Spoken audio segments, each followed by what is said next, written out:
Hello, and thank you for listening to the Keto Answers podcast. I am your host, Dr. Anthony Gustin, and this week joining me is Chris Kresser. Chris is one of the leading experts in functional medicine, and he's actually my mentor in the space and has taught me pretty much everything I know about functional medicine. And we dig into this episode all about how he got to where he is and his new book, Unconventional Medicine, talking about why and what functional medicine is, how it can be used, and why we need it now more than ever to kind of insert into the current healthcare model to change things from the ground up. It's a fascinating conversation. I've learned a lot from Chris, and I'm sure you'll learn a lot in this episode as well. So tune in, and I hope you enjoy. Before we get to the episode, I wanted to chat about our sponsor, Perfect Keto. Perfect Keto is all about making a ketogenic diet healthy and accessible. Whether you're reading all of our online guides or articles or enjoying Perfect Keto's exogenous ketones or any other keto-friendly products, everything you need to make keto work for you is at perfectketo.com. I know what you're thinking. Hey, aren't you the founder of Perfect Keto?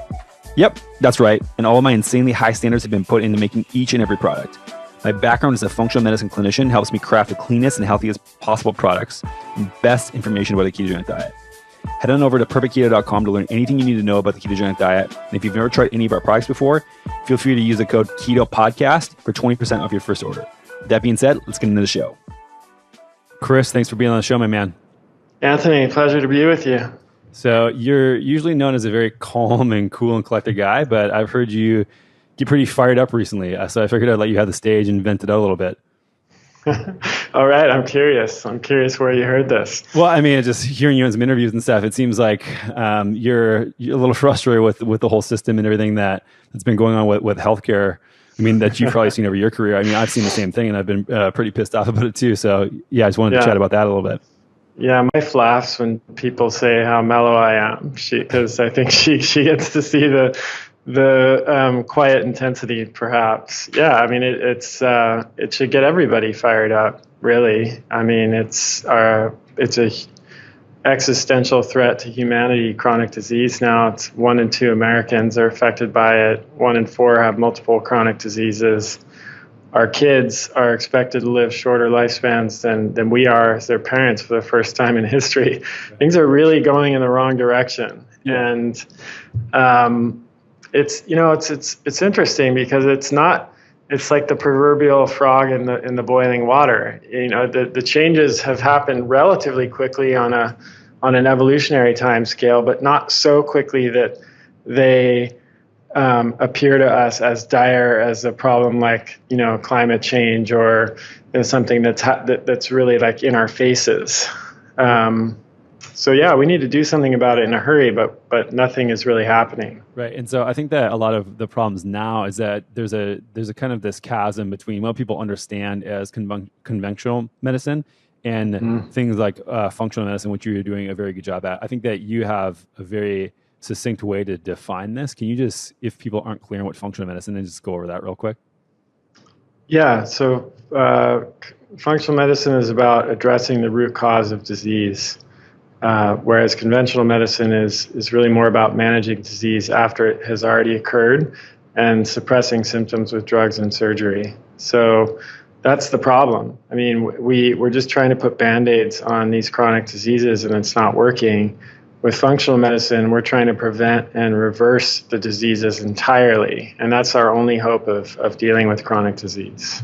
Right. So I think that there's some confusion in this space where people think not effective because there's words that people maybe think as not credible, like holistic or like botanicals instead of medicine or prescriptions or alternative care. And so there's a lot of things that come with that where people think like, well, why wouldn't my doctor know this if it's so clear to you guys? I mean, this is a lot of the pushback that I got even in San Francisco where people are super open to things. Yeah. Well, the easiest way to answer that is that it's a totally different paradigm, and that's not the way they were trained in medicine. And like any other paradigm shift, it takes time. So our medical model evolved to deal with acute problems like infections. Back in 1900, the top 3 causes of death were all acute infections: typhoid, tuberculosis, pneumonia. Other reasons that people went to the doctor were for acute problems like broken bone or a gallbladder attack. And that's the context in which our medical model evolved. And it works really well for that. If you get hit by a car and you break your leg, you want to go to the hospital. If you have a gallbladder attack, you want to go to the hospital. It's worse. I'm really grateful for some of the achievements of allopathic medicine. We're starting to be able to do some crazy stuff like reattach limbs and, restore sight to the blind, and that's amazing. And we still need it, and we will continue to need that. But it doesn't really address chronic disease, which, as I mentioned, is the biggest problem we face. And so doctors are very well trained in this acute model of care, and they're experts in that, and they're doing a fantastic job. But the reason they don't know about functional medicine or this root cause based approach is very simple. They weren't trained in it. Right.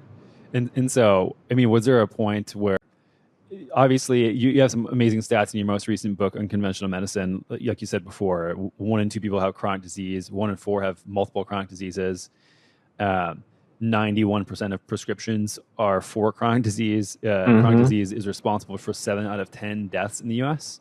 Yeah. So there's obviously a reason why that's happened, and I'm sure we'll get to that. But the model of what we need to manage health, I think, has just shifted. And I don't think people have realized that paradigm shift where things now we're just not well equipped as a system from, I'd say, a payment standpoint or provider standpoint.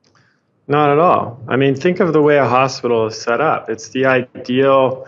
It's a great delivery system. Well, we could even argue with that, but it's a adequate or sufficient delivery system for dealing with acute challenges, right? So if someone gets hit by a car or is shot or has a appendicitis or gets something stuck in their eye, they go to the hospital, they get checked in, that the on-call doctor comes or ER doc comes and helps them to deal with that problem, and then it's fixed up and they go home. So it's pretty straightforward. It's one problem, usually one doctor, maybe another doctor or two, that if it's requires a specialist, and then it's resolved and they go and the patient goes home. So that's pretty straightforward, and that's really kind of the way our medical model was set up. But imagine someone who has 3 different chronic diseases. They've got Hashimoto's, they've got irritable bowel syndrome, and they've got maybe early stage MS. That sort of one problem, one doctor, one treatment model simply not going to work in that situation. That person is complex. They have multiple conditions. They're going to require multiple doctors in our system because we have different doctor for every different body part. And those diseases are again, in our system, they're going to last for a lifetime. So the management of that patient is going to go on for the rest of their life, and it's going to be a much different picture than that simple, straightforward approach. So we not only need a new medical paradigm that's better equipped to deal with chronic disease, we need a new way of delivering that care. Right. And even if we did have that, I think that, you also have more stats on, for instance, diabetes and like the cost that would take and the burden on our healthcare system if things kept going the way that they're going. Yeah, it's $14,000 a year to treat a patient with type 2 diabetes. And even if we're generous and say, let's say they don't get diagnosed until age 40, which, nowadays they're kids, they're 8 years old that are being diagnosed with diabetes. So it could happen a lot sooner than that. But let's say it's age 40. And then let's say because of our amazing ability to keep people alive, even with these kinds of chronic diseases, they live another 40 years. So that's over $500,000 to treat that single patient throughout their lifetime. So you don't have to be a math genius to figure out that that's just it's not plausible. It's not going to work at all. Our system is already strapped financially, and with that kind of expenditure, 100 million people now have prediabetes or diabetes, and we know it takes only 5 years for the person with prediabetes to progress to full-fledged diabetes.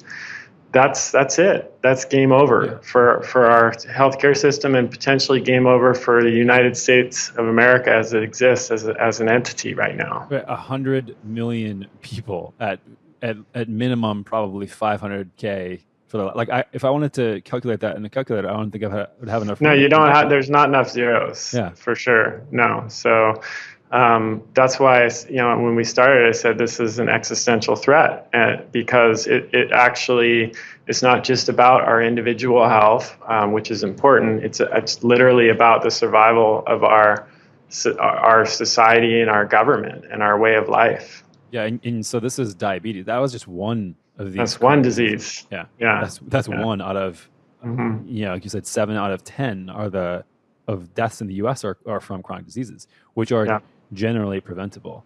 I think another stat you have was that 85% of chronic disease is not genetic. That means that lifestyle driven. Absolutely, and that's a common misconception.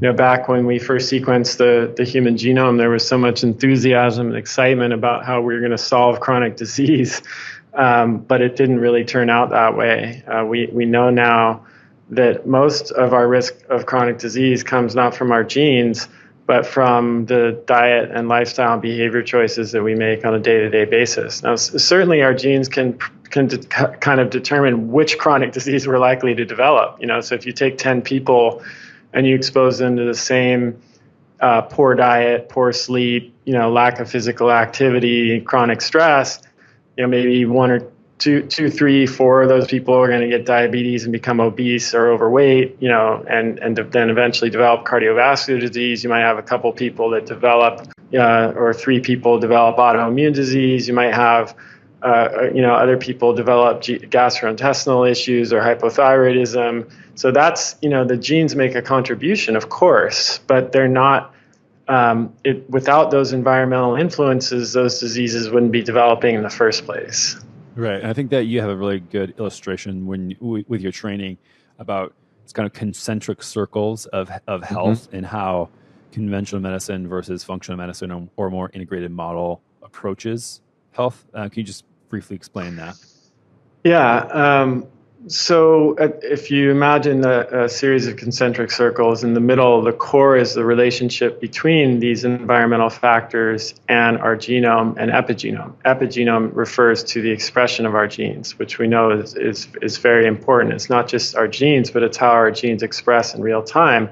And that gene expression is actually driven by diet, lifestyle, behavior. So, what we eat and how much sleep we get and how much stress we're exposed to and what kind of environment we live in, like, air quality, water quality, all the things that are non-genetic that impact our health. And that influences the expression of our genes. And our genes pretty much run the show. So how our genes express will then lead to what I call pathologies or what I call mechanisms, or we can also call them pathologies. So these are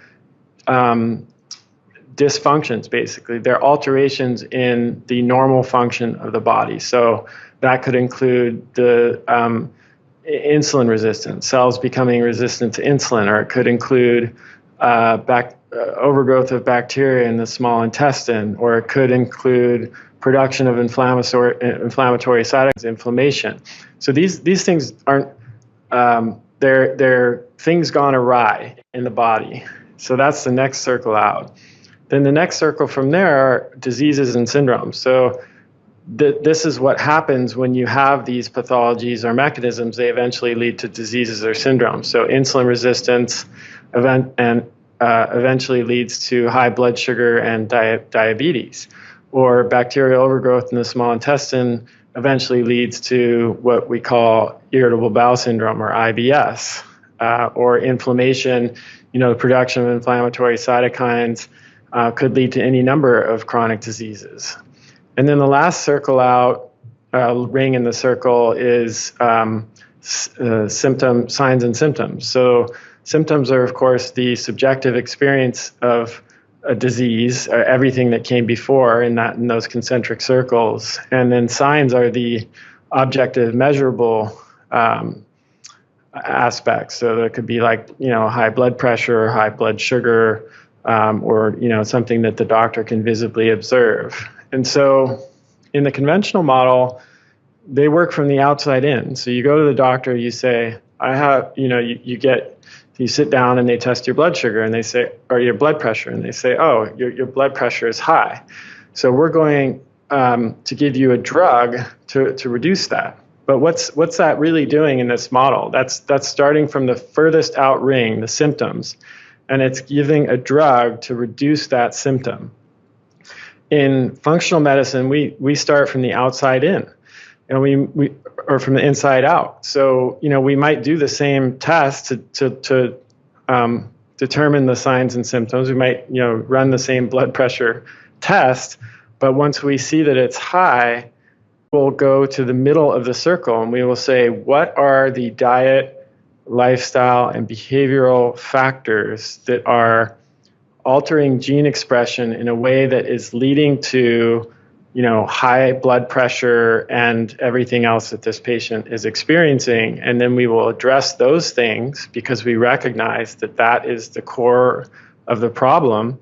And we lower the blood pressure the same amount or more typically than the drug would do it, but we do it in a way that corrects the problem and prevents the patient from having to take an unnecessary drug for the rest of his or her life. So it's a totally different approach. And not only that, usually those things at the core are spewing off in more than one direction. And so you have, let's say you don't just have a gut problem, you also have skin problems, you have mood problems, and you're depressed. And so treating, one of these silos generally, from what I've seen, can reduce symptoms all across the board. Whereas, with going the other way in, you get a medication. Another ridiculous stat on your book is that all of the top 10 prescriptions in the US are lifelong prescriptions. I did not know that. It was crazy. Yeah. So, it's side effects, but instead of being negative, they're positive. Right. Like you said, you treat someone's gut because they have GI issues and their skin problem clears up and they're able to focus way more at work and they sleep better. That's the kind of side effects I'm interested in. Right. And so what in that concentric circle for people who are terrified now of chronic disease and not wanting to be a statistic, what are some of the biggest things that you've seen make a huge, if you were to prioritize top 3, 4, 5 things? Yeah, I mean, I already did when I created the 14-4 program, which is my sort of, I thought about, okay, what are the 4 things that can make the biggest impact for the most people? What are the 4 things that most people need to change in order to turn around their health? And those were diet, physical activity, sleep, and stress management. I mean, if everybody had those 4 things dialed in, we would not have a chronic disease epidemic at the level that we do now. It doesn't mean we'd be, everyone would be 100% healthy, but there's no way we would be in the position we're in now. So, diet means eating nutrient-dense, anti-inflammatory whole foods diet rather than the nutrient-poor, energy-dense, inflammatory, processed and refined diet that we have today. And physical activity means... Can we actually just pause on the nutrition one for a second? A lot of times a lot of people listening to this show are maybe just getting into something like a ketogenic diet for the first time, and that's the first thing that they're doing to dig into health.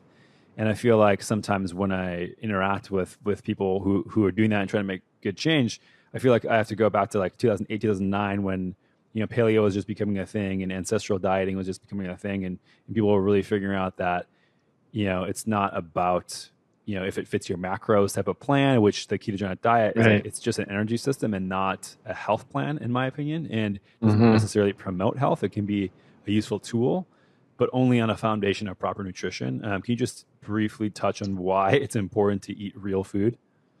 Yeah, so it really boils down to nutrient density. That's one of the most important things. So, we need about 40 micronutrients to function properly. These are vitamins and minerals and trace nutrients. And if we don't have enough of those, nothing will work right, period. And so when you're thinking about food, you want to be thinking about how can I maximize the nutrient density of every bite of food that I put into my mouth. And when you look at the standard Western diet, or even certain versions of keto diet or low carb diets, or certainly low fat diets, the problem is they're often foods that are very dense in energy or calories, but they're very low in nutrients. And so you end up getting a ton of calories and not very many nutrients. Whereas what we call the ancestral diet, which is just refers to the foods that human beings have eaten for the vast majority of our evolutionary history. We're talking about meat and fish, fruits and vegetables, nuts and seeds, and some starchy plants. Certainly not if you're doing keto, but that's the kind of general template. All of those foods are very nutrient dense. They're high in all of these vitamins and minerals that we need. They tend to be relatively low in calories compared to something like pizza or alcohol or highly sugar processed and refined foods. They tend to be pretty high in fiber, which is not a nutrient that we need, but it's a nutrient that our gut flora need. And I'm sure most people listening have heard of the importance of our maintaining healthy gut microbiota. And they, when we eat these foods that are nutrient dense and have fiber and are relatively low in calories, we naturally feel satiated. So we meet our nutrient needs, but we tend not to become overweight, and we're not eating anything that is known to cause inflammation or to disrupt the gut microbiome. So, it's pretty simple, actually. It's just following the template of foods that human beings have eaten up until about 100 years ago. So for 66,000 generations or 2 million years, we ate a certain way. And then that really changed when the Industrial Revolution occurred. And so we just have to get back to what's natural for us. I mean, one of the things that I like to do is point out to people when you talk about micronutrient density is that if you put it on a sliding scale from most nutrient dense to least nutrient dense, even if you throw out potential inflammation or anything like that, you would want to prioritize the things that are higher in micronutrients. And so then you would be just choosing by default this framework. Mm-hmm. And so it just automatically lumps things together for you. That's why I like to start with nutrient density, because it really makes the biggest, everything else falls into place when you frame it that way. And yes, because if you look at like a food like, pizza or bread, there's very, very little nutrient density. And yes, it's not good for you for a number of other reasons. The flour can feed harmful bacteria in your gut. It has gluten, which we know that a lot of people can be sensitive to. And, it's potentially inflammatory for both of those reasons. But really, even if that wasn't the case, you still wouldn't want to eat it. At least not very often, because it's just kind of empty food. Yeah, you have an opportunity cost when you eat something that doesn't have nutrients, because then you're eating you're not eating something that does have nutrients. Absolutely. So on that sliding scale, where would you place kind of groups of foods from highest to bottom end of what you would eat, for example?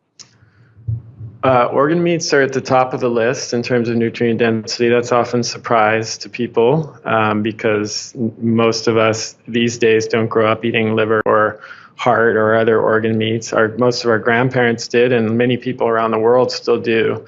But those foods have fallen out of favor. But if you look at the nutrient density in terms of essential vitamins and minerals, organ meats and shellfish are, ounce for ounce more nutrient dense than any other foods. And I've even said before that I think it would be better to be, predominantly a vegetarian that only eats organ meats and shellfish than someone who eats a paleo diet and just eats lean muscle meat with no organ meats or shellfish. That's how nutrient dense they are. Number two is actually herbs and spices. So this is kind of one of those hacks that you can do to make your diet more nutrient dense, is just to incorporate more herbs and spices in your cooking. Because again, ounce for ounce, they're super, super nutrient dense. Dark chocolate that's some good news, because a lot of people are bummed that I just mentioned organ meats being Right. at the top of the list. Spices aren't too sexy either. Spices, yeah, I mean, that goes either way. A lot of people do like herbs and spices, but there's a learning curve in terms of how to actually cook with them, and keeping them on hand and stuff. I mean, the good news about that is they can totally change a meal. You can have some staples like some meat and some vegetables, and you could eat the same staple foods throughout the week, but you could totally change the flavor profile and the experience of the meal just by changing the spices. That's exactly what I do as well. Just basically have meat and vegetables, and then become really good at being able to season them and use spices and herbs and things like this. And it's a game changer. I mean, and it's a great thing for nutrient density. But yeah, dark chocolate. That's the really happy bonus for a lot of people when they learn that. So I'm not talking about Nestle milk chocolate. I'm talking about dark chocolate. 75-80% or above is very rich in nutrients, and provided that you're eating it in moderation and you're eating it, it doesn't have a lot of added sugar, then that's a fantastic food to incorporate. And then you get into vegetables. Certainly are high on that list. They're next. And whole fruits definitely have some beneficial nutrients. Nuts and seeds, particularly when they're soaked and either dried or sprouted before you eat them, because that unlocks the nutrient value more than just eating them raw, or if they're roasted too. And then some, certain starches, although they're not nearly as nutrient dense as the foods we already mentioned. I forgot muscle. Muscle meats are in there too. They're up around, above vegetables in many nutrients, but they're kind of up in that same area. And then starch is not generally super nutrient dense, but they can be high in certain nutrients, like potassium, for example, or some of the fibers that your gut bacteria need, especially with like potatoes that have been cooked and cooled. So if you base your diet around those foods, you will, without any specific effort, you'll get lots of nutrients, you'll get good fiber, and you won't have super calorie energy dense foods that are depleted in nutrients. Yeah. So assuming that, like myself, you're a pretty simple guy when it comes to this stuff. And like I said, just eat a lot of meat and vegetables and organ meat tossed in. And shellfish. Yeah. What types of shellfish? Oysters and clams and mussels are the most nutrient dense. I mean, oysters are pretty remarkable, especially when you look at like their copper and zinc levels. We're talking about orders of magnitude higher than anything else. Like, you only need one serving of oysters a week to meet your copper needs for the entire week. So what's one serving? Like 3 ounce serving, and they don't need to be raw oysters. They can be like Whole Foods has the smoked oysters in olive oil. Yeah. You could do that. They don't need to be raw. And I should point that out with organ meats too. We're not talking about huge amounts. We're talking about one or two 3 ounce servings of beef liver, maybe mixed with ground beef or however you want to do it. That satisfies the nutrient requirements for the whole, that you're trying to get from them for the whole week.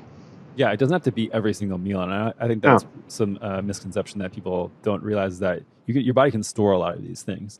And you probably don't want to do that, right? Because they're so high in some nutrients like iron that you can actually cause iron overload by overdoing it with the liver, and I've seen that with people in my practice. Yeah, I was just chatting with Chris Masterjohn, and he said that vitamin B12 can be stored in your body up to 30 years. Yeah, that was a new fact to me.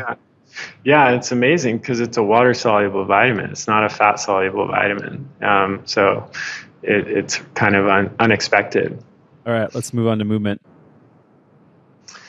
So movement, is, if we look through this ancestral lens, which I think is so helpful because it tells us what's typical for humanity, we see that our hunter-gatherer ancestors and contemporary hunter-gatherers did a combination of kind of easy, gentle movement like walking and higher intensity movement, which for them was like hunting and chasing prey.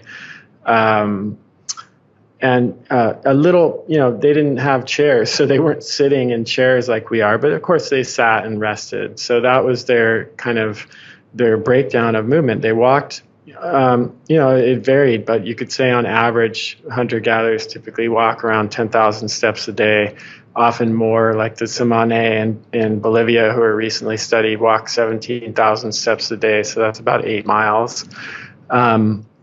But then that walking is punctuated by periods of more intense physical activity. So if we were to mimic that in our own daily lives, it would mean sitting a lot less than we're doing. So standing and walking, trying to stand for about half the day, trying to walk for, around 10,000 steps a day.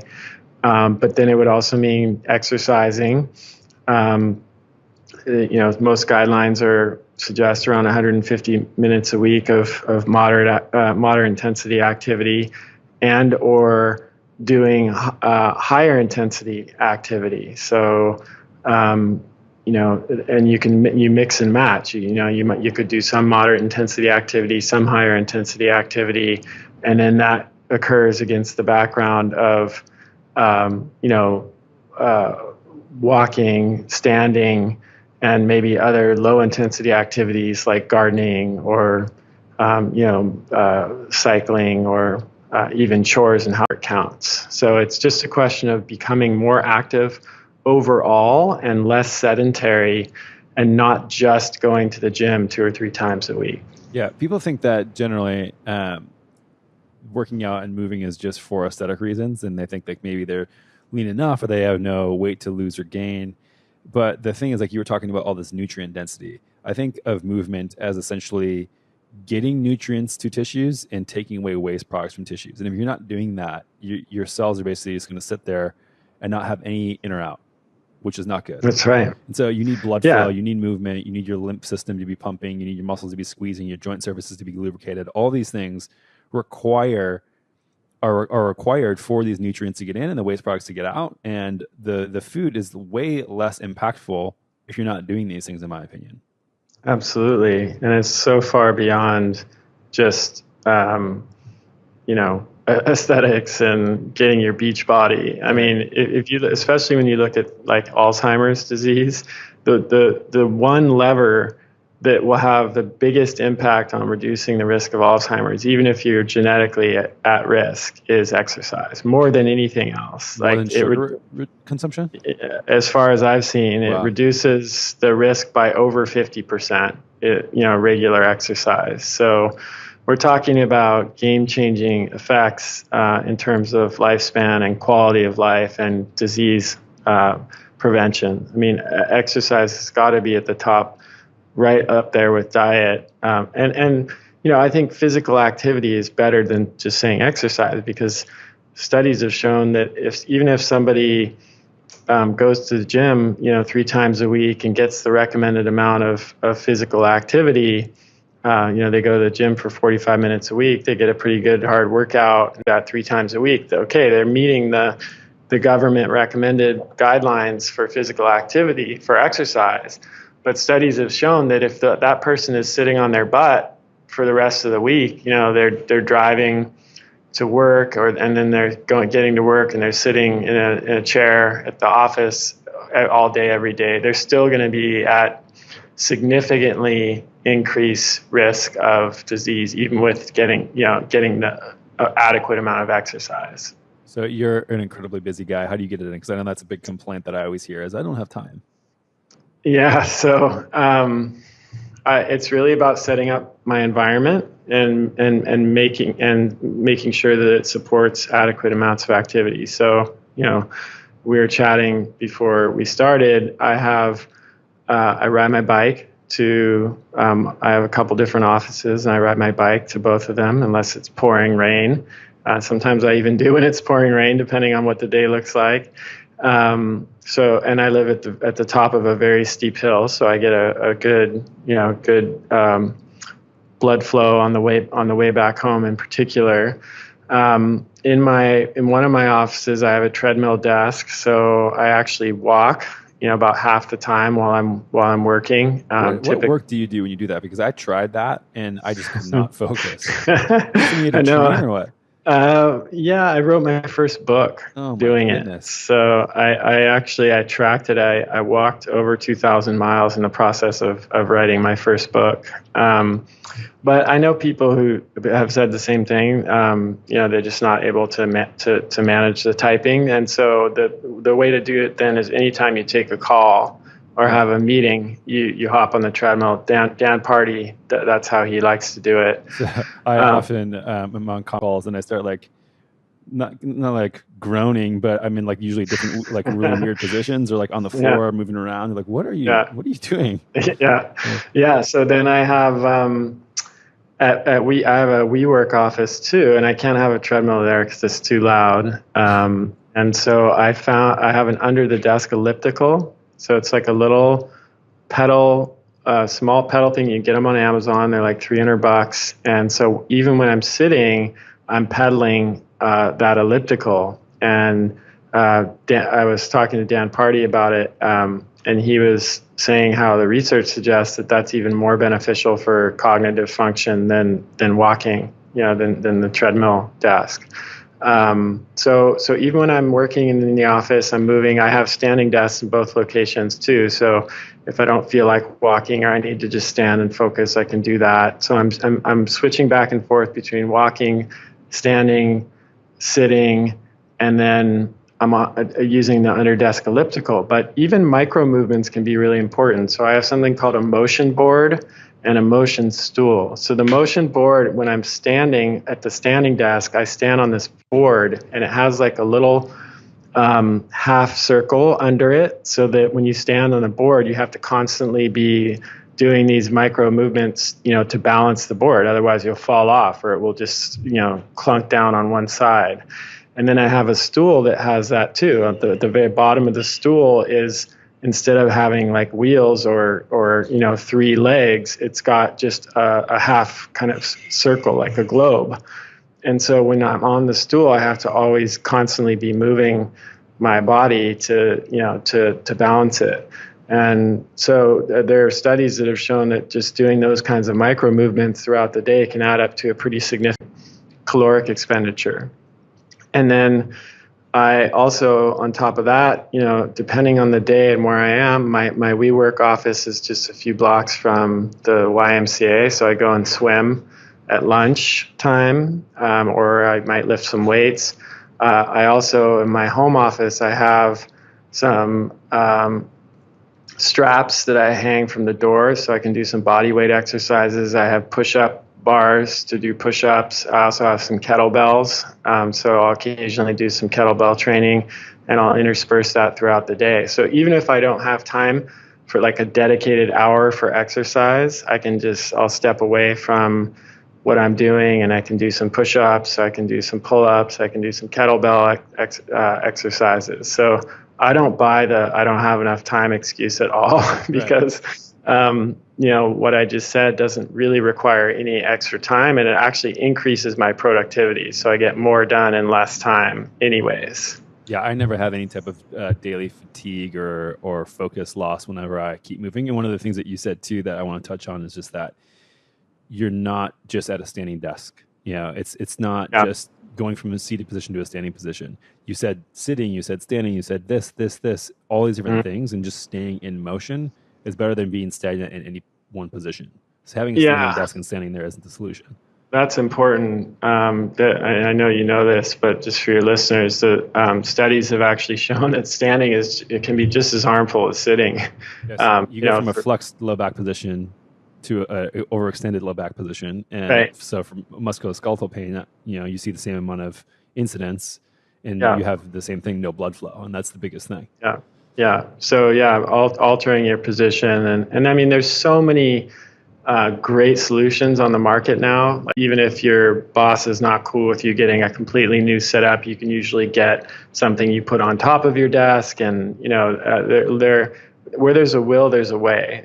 There's so many different ways to keep moving. Even if the only thing you do is put the elliptical that I mentioned under your desk, which no one could even really see, right, while you're pedaling, that's still going to be a huge improvement over just sitting the entire day. And you can just taking. There's always a risk of making this too complicated or making the mistake of thinking you have to do it all or else you're not going to get any benefit. Because studies have shown that even just taking a 2-minute standing break every hour can significantly mitigate the harmful effects of sitting. Yep, no excuses. But don't try to do all of that at once, probably. It's probably not good. Right. Yeah. So what about sleep and stress?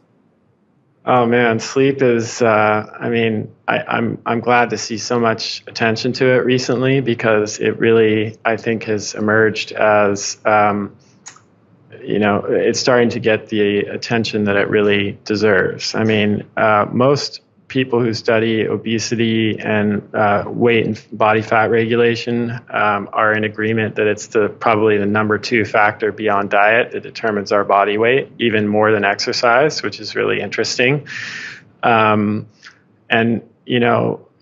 But it's not, of course, just about body weight. It's sleep deprivation affects every system of our body, and it's connected with every modern chronic disease that we know about. And it has it's particularly important for kids, and so we know that teenagers now are getting about 2 hours less sleep than they should be. We're starting to see a lot more attention on how electronic devices like smartphones are interfering with sleep and what the harmful effects of that are. So, with sleep, it's the number one. The first thing is just how much are you getting? How many hours are you spending in bed? For most people, that should be 7 to 8 hours. There's only a very small number of people who are outliers who can get by with a little less or who need a little bit more. But most people who think they're in that group aren't, and they're just fooling themselves, which is, again, unfortunate given how many things it's associated with. But it's not just staying in bed. Like if you're in bed for 7 to 8 hours, but you're sleeping with your phone next to your head, and you're waking up at 2 a.m. because your phone is beeping and somebody just liked your picture on Instagram, that's going to have that's not quality sleep. That's going to lead to fragmented sleep, and it's going to cause problems. Even if you're not checking things throughout the night, just the small amount of light that's emitted from the phone is enough to interfere with melatonin production and cause a lot of health problems. And that's particularly true for kids because their retinas are much more sensitive to light than adults are. So that turns out there's a lot more to the sleep story than even just, getting the right amount of sleep. We have to make sure that we're getting high quality sleep and we're getting uninterrupted sleep. We're sleeping in a dark room. We're preferably sleeping in a cool room because we sleep better in a cool environment. That's also has there are evolutionary reasons for that. But I'd say it's the thing that even people who are pretty attentive to their diet and their physical activity often need the most work on because our culture is just going in the wrong direction as far as this goes, and it's not supportive of healthy sleep hygiene. Right. This is one of the things that I've become non-negotiable on, and I've become the loser friend who doesn't eat dinner after 6 p.m. because otherwise my sleep routine will be off. Do you have kids, Anthony? No, I don't. So that's your ticket, because when you have a 6-year-old like we do, I say, "Oh, sorry, got to get home because my daughter, she gets to bed early, so we got to go home and have dinner at 5:30." When she gets to be a teenager, I'm not going to have that excuse anymore. But I like having it now. What about stress? I know you're a big meditator. Yeah, I think stress. Yeah. We always had stress throughout history. I don't buy the argument that human beings didn't have stress when we were hunter-gatherers and everything was hunky-dory. Of course, we were worried about whether the next hunt would be successful and, where our next meal would come from. And there was tribal warfare and all of that. But generally, I think it's fair to say that the periods of stress and not stress were more demarcated. There was not as high of a level of stress in the background as there is now. And we live in a time where our fight or flight systems, which are really, specialized stress response, it's only supposed to be active in periods where we're, under threat and we have to either run away or fight to survive.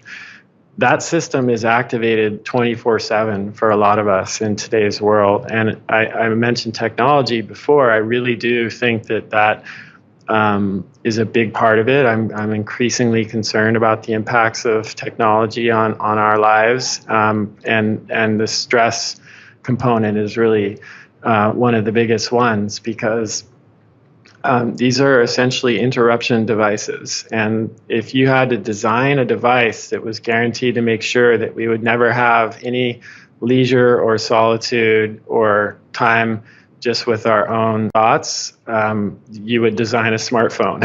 And right. I think this is really causing a much higher level of stress for most people. And so, I'm increasingly turning my attention to, raising awareness about this and starting to, create some programming around how we can continue to use these devices. I'm not a Luddite. I use them myself, and they're, incredibly helpful and useful. But how can we use them responsibly in a way that doesn't impact our health negatively? Yeah. Number one is no notifications. And then two, I think what people can also do, which I'm doing. So I turn 30 in a couple of weeks. So big 3 out. And to more than that, I'm going to be going on a 7-day digital detox, which I know you're a fan of those as well. And like that can just reset a lot of these things where, just like nutrition, you can slip a little bit and not realize how reliant you've gotten on this technology. And so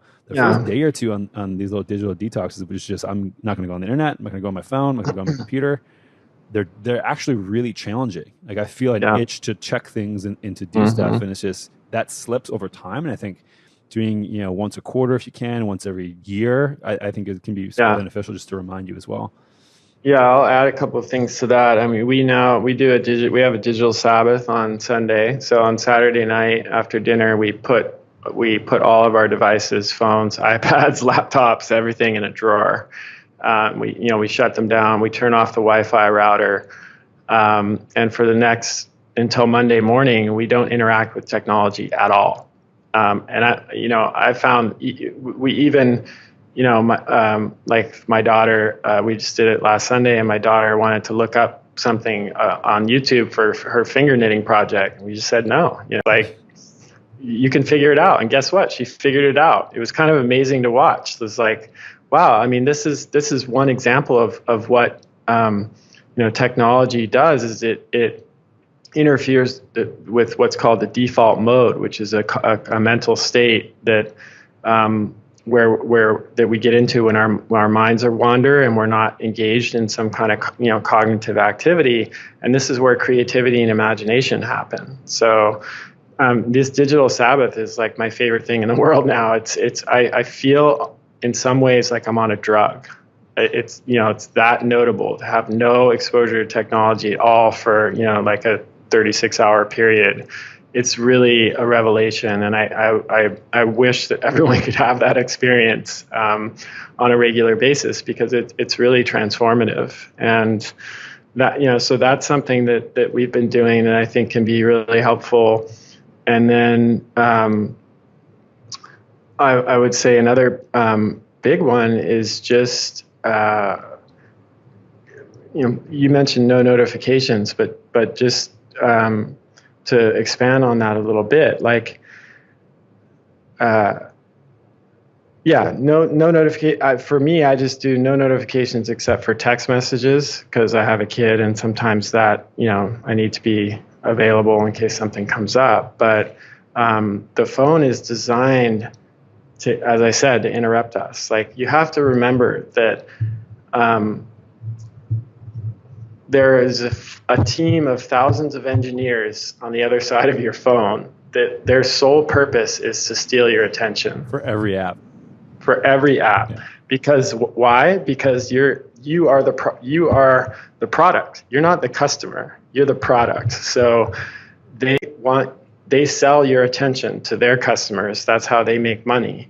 And so they have a whole team of neuroscientists who so explicit purpose in life is to steal as much of your attention as they possibly can. And one of my Zen teachers used to have this saying, which I really love: the focus of your attention determines the quality of your experience in life. So the more you give your attention, to these apps and these other things, first of all, you're making money for these other people. You may not be your goal, but the less control you have over the quality of your experience in life. That's a good point. And then I think that we give people a lot to chew on before we wrap up. I just want to talk about another thing that, say if people want to start making those changes, if they're not already there. But if people are already at a point where they maybe have a chronic health condition that they need managed, another stat you put in the book was that a patient visit is roughly 10 to 12 minutes on average. I was spending 45, 60 minutes visit with patients, which was leading for me 8 to 10 people a day. I did the math on this, and it's a couple thousand people a year, 50,000 people in my entire career. Like, we can't have clinicians be doing that on like a very small scale. And so I think something that you're really encouraging is a collaborative health model. And so maybe you could just talk about that and just your ADAPT framework and your training. That I was actually, I think, the first class of the training. And I think that, you guys are just doing incredible stuff. And I think that this, from like an actual treatment standpoint, is something that's going to entirely change the game. Well, thank you. And so I've had a master plan for a while, and so we're working our way through it. But the first was to get clinicians that are trained in this functional medicine, ancestral diet, and lifestyle, which as you mentioned, you were in the first class, but we've had now 4 different cohorts go through that. But just as you pointed out, Anthony, that's not a sustainable model, a scalable, sustainable model that's going to be able to deal with the healthcare needs of 300 million people, in our country, much less the billions of people around the world. So if you think of healthcare as a pyramid, there's like a small percentage of people who need to be in the hospital because they're so sick, right? Maybe 5% or less, are in and out of that kind of more intense short-term acute care. Then you've got like another 25% that have, complex chronic illness or going to need to be under the care of a functional medicine type of provider on a pretty regular basis. People with MS or, rheumatoid arthritis or conditions like that. But then you got 70% of people who, some of them might have a chronic disease, some might not, but their symptoms are milder and they're more under control. So you might have people who have IBS or GERD or things like that. And so my argument is that we need to structure the delivery of care in a way that reflects that pyramid. So, instead of sending those 70% of people right straight to the doctor, which, we don't have enough doctors and we never will, why not send them to a health coach who can work with them on their diet, their lifestyle, and their behavior, because we know those are the primary drivers of chronic disease, and let them work with that health coach first. And in many cases, that will be all that they need. Or at least it will dramatically reduce the number of visits that they would need to have the doctor, and even the length of those visits, because they're going to be much more focused in the time that they have with the doctor, because they're already addressing all the diet, behavior, and lifestyle pieces with the health coach or nutritionist. So that's why we're launching. The next phase for us is to launch a health coach training program, because for the reason that I just mentioned, I think that we should have 10 or 20 health coaches for every single licensed practitioner there is. Yeah, right now it's backwards.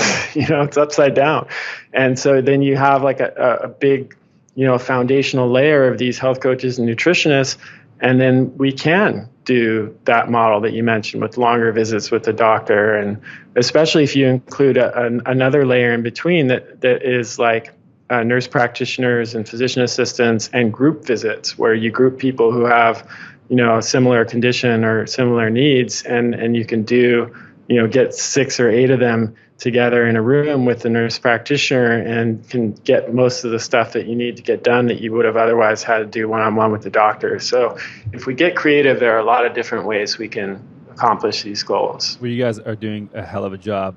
Can you just let people know where they can find that and then maybe where to follow your work? Sure. So the training is at KresserInstitute.com. And then my main website is at chriskresser.com. I also have a podcast called Revolution Health Radio that's on iTunes. Awesome. Well, I know you got to go. But thanks, Chris, for being on the show. And like I said, keep up the good work. Thanks, Anthony. You too. Take care.